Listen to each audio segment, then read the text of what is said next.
Actually आम बर्तमान lockdown पर आम गोटे बगीचा स्टार्ट करूँ आम किचन गार्डन निजे आम सब करूँ खाऊ किंतु ये 7 वर्ष 8 वर्ष भितर किसी फर्टिलाइजर भी व्यवहार करूँ माइल्ड फर्टिलाइजर बर्तमान आम फर्टिलाइजर व्यवहार करूना बर्तमान ये जनवरी ठार प्योरली ऑर्गेनिक करूँ पूरा खत गोबर देसी माने गाई जर्सी गाई देसी गाई खत को नहीं आम निजे निजे निजे सब करूँ केवल खत व्यवहार करूँ आम देखिलु खत व्यवहार कला भी पोटल साइज किसी कमुनी अवश्य फल टे कमी जाऊँगी कि ग्रोथ ठीक अच्छी पोटल गुआर कोबी भेंडी कदली सपरी सब प्रकार चाष करूँ माने कखारू सब प्रकार नाली पाचिला कदली जन्नी कैप्सिकम लंका सब करूँ किंतु प्योरली ऑर्गेनिक ढांचा आम करूँ।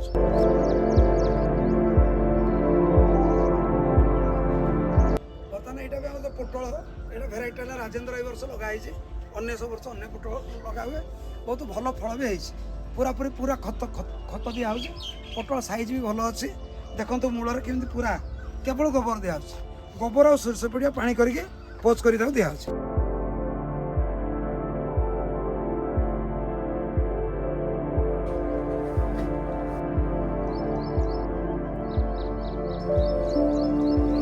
चालीस पोटल गछ लगाई से माई गछ 32 अंडा गछ 8 बर्तमान पोटल बहुत भल रिजल्ट भल अच्छे आम देखु ये पाखापाखि गोटे सप्ताह 3 किलो पाखापाखि बाहरी जाऊ 3-4 किलो बाहरी जाऊँ देखुना केते बड़ बड़ पोटल भी साइज भल होती साइज किसी खराब ना पूरा फल भल समस्ते निजे जो कुटी खाओ खटी खाओ महात्मा गांधी कहते से खाली कुटीटा लुगा पिंधा हो पारे किंतु देसी लुगा पिंधुच किंतु खटी खाइबा चिंता वर्धन है।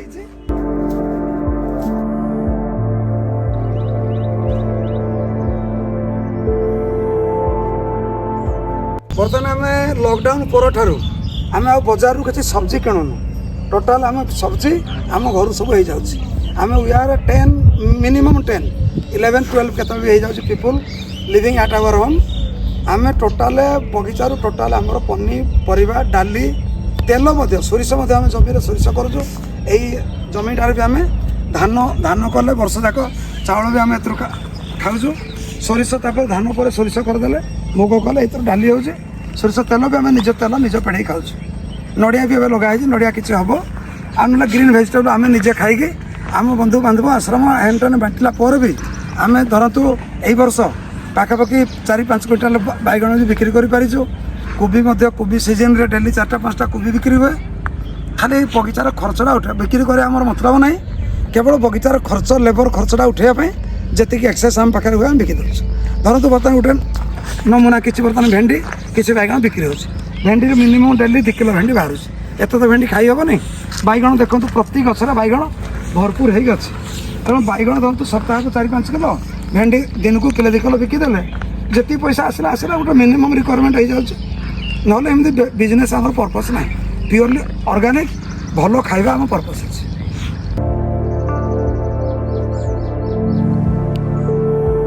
गुआर लगी आमर नित्यानंद भाई जे बगीचार मुख्य से बर्तमान घास पास सफा कर ये वर्षा दिन गुआर फल आग को आस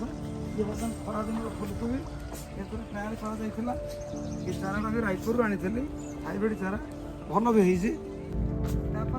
रात पानी पाची जाऊँगी पाची गले है बैगणटा सारे ये जिते नुआ कदली सब गुड़ाक पानी आज दिया डेली पानी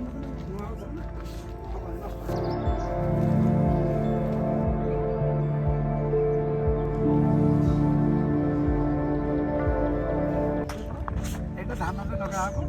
बर्तमान चाष कर दिया अक्षय तृतीय अक्षी मुठी दिन धान बुणा हे माने तली पका हे रुआ पूरा प्योरली जो टाइम जो दिन जहाँ करवा कथा चाष अनुसार से नुआ धान लगुच नुआ चाउल तापर सागे सागे आम सोरिष बुणी दूँ सोरिषटा शीत दिन भल फल हुए शीत चलीगला सोरिष हेबानी कि सोरिष काटला मुग हो पारे सोरिषटा टाइम पड़े तेणु आम जिते शीघ्र अक्टोबर सोरिष बुणीदे पुणी जनवरी एंड फेब्रुआरी 1 बेलू मुग बुणीदे मे बेलू सरी बर्तमान देखो ये जो ऑर्गेनिक गार्डन देखो जन्नी एत जे आम खाई पार्नु भल जन्नी जुड़का भी देखी କଲରା ବି ଦେଖନ୍ତୁ ହେଇଛି, ଏଇଟା ଗଛ ପୁରୁଣା ଗଛ ପାଚି ଯାଇଛି, ନୂଆ ଗଛ ବି ଲାଗିଗଲାଣି। ସେପଟା ବି 12 ମାସ ଫଳ ହେଉଛି, ଆମ୍ବ ବି ଲେଙ୍ଗଡ଼ା ଅଛି, କଖାରୁ ବି କରାହେଇଛି, 30-40ଟା କଖାରୁ ହେଇଥିଲା, ଏ ବର୍ଷ ଦିନ ପାଇଁ ଲଗା ହେଇଛି। ଏଇ ଟୋଟାଲ ଯେଉଁ ଅର୍ଗାନିକ ଗାର୍ଡେନଟା ଆମେ କରିଛୁ, ଇଏ ପ୍ରେରଣାର ଉତ୍ସ ହେଲା ମୋ ବାପା। ମୋ ବାପା ମୋତେ ବହୁତ ମାନେ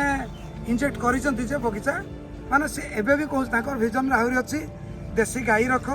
ନିଜେ ନିଜର କ୍ଷୀର ପୁରା ଦେଶୀ ଘିଅ, ଗାଈ ଘିଅ ପିଓର କ୍ଷୀର ଆମେ ଖାଇବା। ଏପର୍ଯ୍ୟନ୍ତ ଏଇଟା ମୁଁ କରିପାରି ନାହିଁ, କିନ୍ତୁ ଏ ଅର୍ଗାନିକ ଗାର୍ଡେନଟା ମଧ୍ୟ କରିବା ଦିଗରେ ତାଙ୍କର 200% ହାତ। ସବୁବେଳେ ମୋତେ ସେ ଇନ୍ସପାୟାର କରିଛନ୍ତି। ଏବଂ ଯେତେବେଳେ ଛୋଟିଆ ମୋଟିଆ ଟପ୍ ଅପ୍ ଦେଉଥିଲି ରାସାୟନିକ ସାର, ସେ ବାରମ୍ବାର ଆସି କହନ୍ତି ନାହିଁ ଖତ ବ୍ୟବହାର କର, କେବଳ କଞ୍ଚା ଖତ ବ୍ୟବହାର କଲେ ଯାହା ହେବ, ତୁମେ କୌଣସି ସାରରେ ଏଇଟା ପାଇପାରିବ ନାହିଁ। ବାରମ୍ବାର ଏଇ କଥା କହି କହି ମୋ ମୁଣ୍ଡ ଭିତରେ ଏବେ ମୋ ମୁଣ୍ଡକୁ ପୁରେଇ ଦେଲି ଯେ ନାହିଁ ଠିକ୍ ଅଛି, ଆଉ ଅର୍ଗାନିକ ପୁରାପୁରି ହେବ, ଆଉ ସାର ବ୍ୟବହାର କରିବା ନାହିଁ। ଆଉ ଗଛଟା କେମିତି ହେବ, ଗଛଟାର ମାନେ କ'ଣ ଗଛଟା ହେଇଛି, କ'ଣ ପାଇଁ ଦିଶୁନି ଗଛଟା ଭଲ, ସିଏ ଆସିଲା ପୁଣି ଦେଖିଲା ପୁଣି କହିଦେବେ ଆରେ ଏଇ ଗଛଟା ଏଇଆ ତ ହେଇଛି, ଏଇଟା ଏମିତି କରେକ୍ସନ୍ କରିଦିଅ। ଟୋଟାଲ ଚାଷର ଫର୍ମାଟଟା ସିଏ କିଛି ନ କଲେ ମଧ୍ୟ ଇନ୍ସପାୟାରର ପ୍ରତିଟି ଦିଗ, ଗଛ କେମିତି ରୁଆଯିବ, ଗଛଟା କେମିତି ଭଲ ବଢ଼ିବ, ଗଛ କେମିତି ଭଲ ହେବ, ଗଛ କେମିତି ରୋଗ ଧରିବନି, କେତେ କଥା ମାନେ ତାଙ୍କ ପାଖରେ ଏତେ ନଲେଜ ଅଛି। ମୁଁ ଦେଖିଛି ବାଡ଼ି ବଗିଚାଠୁ ଆରମ୍ଭ କରି ଠାକୁରଙ୍କ କାମ ସବୁ ବିଷୟରେ ମାନେ ଫୁଲ ମାନେ ପୁରା ପରିପୂର୍ଣ୍ଣ ଭାବରେ ତାଙ୍କ ଭିତରେ ପୁରେଇ ଅଛି। ଆଉ ଏଇ ବଗିଚା ତାଙ୍କର ଦାନ ମୁଁ କରିଥାଇପାରେ, କିନ୍ତୁ ସେ କହୁଛି କରିବା ଲୋକର ମତଲବ କିଛି ନାହିଁ। କରେଇବା ଲୋକଟା କିଏ? ଏଇଟା କରେଇବା ଲୋକଟା ମୋ ବାପା। ସେ ଭୁବନେଶ୍ୱର ରହିଲା ମଧ୍ୟ ତାଙ୍କର ଆଖି ସବୁବେଳେ କ'ଣ ହେଲା କ'ଣ ନାହିଁ କେମିତି ହେବ, ଯେତେବେଳେ ଆସିଲେ ଖାଲି ସେ ଗୋଟେ ଦିନ ବୁଲିଗଲେ କହିଦେବେ ଏଠି ଘାସ ହେଇଗଲା, ଏଠି ଅମୁକ ହେଇଗଲା, ସେଠି ସମୁକ ହେଇଗଲା। ହୁଏତ ଶୁଣିବାକୁ ଲୋକ ମୋର ଲାଗୁଥିବ ଦୋଷ ଦର୍ଶନ, କିନ୍ତୁ ମୁଁ ତାକୁ ଭାବିନି ଏଇଟା ମୋ ପାଇଁ ଗୋଟେ ବରଦାନ ଯେ ମୁଁ ଏତେ କଲା ପରେ ବି ଜଣେ ଆସିକି ମୋତେ କହିପାରୁଛି ଯେ ଏଇଟା ଭୁଲ ଅଛି, ତାମାନେ ମୋଠୁ ସେ ଅଧିକ ଚିନ୍ତା କରୁଛି। ତେଣୁ ମୁଁ ତାକୁ ଇମିଡ଼ିଏଟ୍ ଆପଣେଇ ନିଏ, କରିକି ଯେଉଁ ଜାଗା ହେଇଛି ଆଉ।